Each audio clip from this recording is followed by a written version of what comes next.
Hi, everybody. Hello, gorgeous. Happy Wednesday. I thought that I would come today and talk a little bit about hair. And I was just telling Trisha before I went live that I get a ton of compliments on my hair, and I'm so grateful for that. But I thought, well, maybe if I shared some of my secrets, that there would be other people who would get compliments on their hair too, just by making 2 millimeter shifts. Not everything that's, you don't have to make these big things. Sometimes it's just little things. So I thought that that's what I would do, is that I would come and share my hair secrets with you today. So for those of you who don't know, my name is Kim Becker, and I'm the co-founder of Hello Gorgeous. And for the last 16 years, we have worked to restore the beauty that cancer steals from women battling cancer. And my whole goal is to make sure that these women smile when they look in the mirror.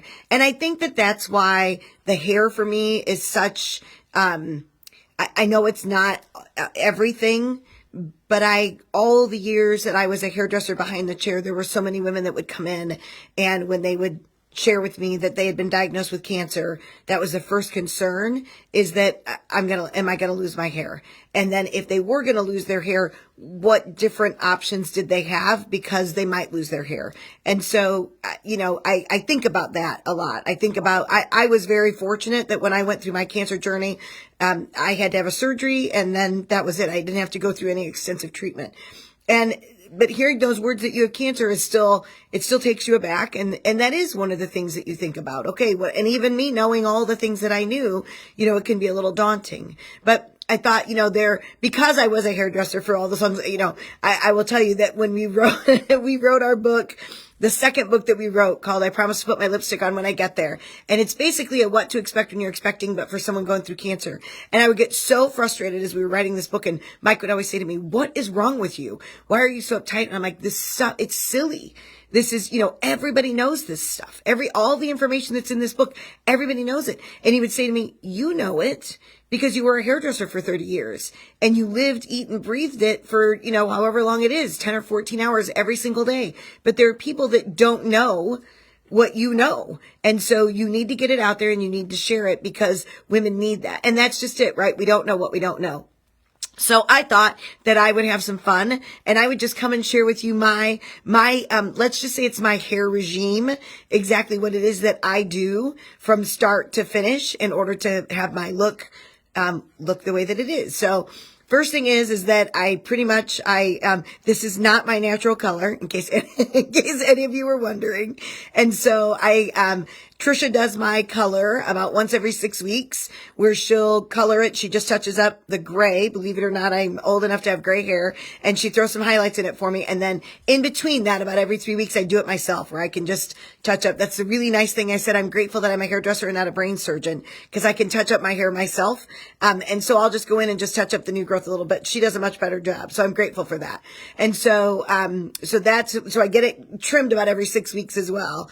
And so my daily regime is that I get in the shower and I shampoo my hair twice every day. So the first time it's to get the hairspray and the mousse, those different things off from the day before. And then the second time is to actually shampoo the hair. So I always shampoo my hair twice, and then I use a conditioner, and I switch it up. So I don't use the same shampoo and conditioner every single day. One day I use one shampoo, then I use another one, and then it's the same thing with the conditioner. Sometimes it's a daily conditioner, sometimes it's a deep conditioner. But I just I feel like my hair gets used to things. So I pretty much have 2 shampoos and 2 to 3 different conditioners in my shower. So I shampoo twice, I condition it once, I get out of the shower, and as I'm getting ready, I wrap my hair on a towel and I let it air dry as long as I can. I'm not one of those that gets out of the shower, and I don't believe it, and I never did either when I was in the salon. You figure by the time I shampoo somebody's hair and then I took them back and I cut their hair was probably 50 to 75% dry, because even if I was cutting it, I would re-wet it down a little bit here and there.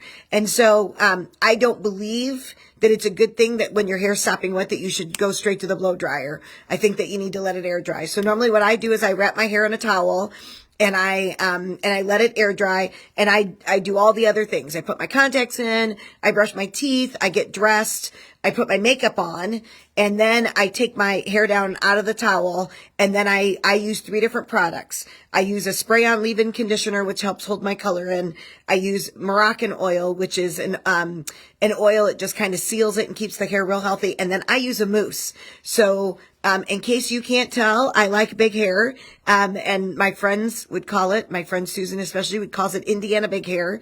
When she moved here from California, she said everybody in Indiana had big hair. So we called it IBH, Indiana big hair. And so mousse builds volume. Gel will give you control. It'll slick down the hair shaft. So if you've got coarse hair or curly hair, gel's the way to go. I like the fuller hair. So especially somebody that's coming out of treatment, maybe you want a little bit more fullness if your hair is thin. So I always say to use a mousse. So I use that on towel dried hair. So then I let that kind of sit for a little bit. I might go make my lunch, that kind of thing. I'll come back up. So I let all that sit in, and then I will blow dry. Now the trick to blow drying is that you want to use a high speed but a medium heat. And that's the mistake that people make, is they use high speed and high heat. Well, when you use the high heat, it gives the illusion the outside of the hair shaft is dry, but the inside isn't. And so when that hair is not dry all the way through, you can do everything you can to get that fullness in there, but it's going to drop because it's going to be damp. And so you want to make sure that you use a high speed but a medium heat. So I will blow dry my hair. I'll get it probably about 80 to 90% dry.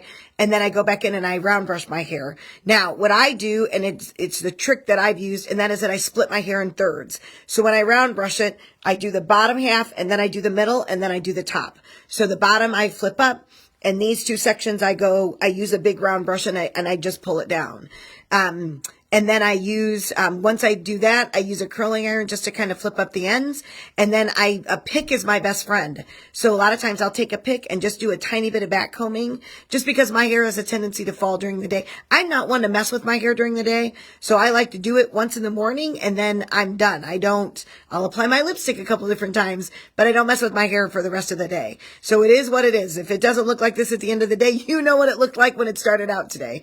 And so I normally take a pick and I just create a little bit of fullness. I throw some hairspray on it and that's it. And I'm done. But then it lasts all day long. So even if you just take a couple of those tips away, using mousse for volume, using your blow dryer on a high speed but a medium heat, using a round brush and being able to split it into thirds, that makes all the difference in the world. Because that way then I can concentrate on whatever section it is that I'm working in. So those are my hints and tips. That's my hair regimen that I do every single day. So I hope that you've got some nuggets that you can take away from that. So I'm going to pop in to our private member area, and I'm going to talk to our private members today about hair color and the different hair colors and basically what happens with your cancer treatment and hair color so that they can be better prepared, either if they didn't lose their hair during cancer treatment or if they didn't, it starts to grow back, the different precautions that they can take to make sure that they get the result at the end that they truly want. So I hope this is helpful. If you've got some hair hints and tips that you can share with us, I love learning from other people.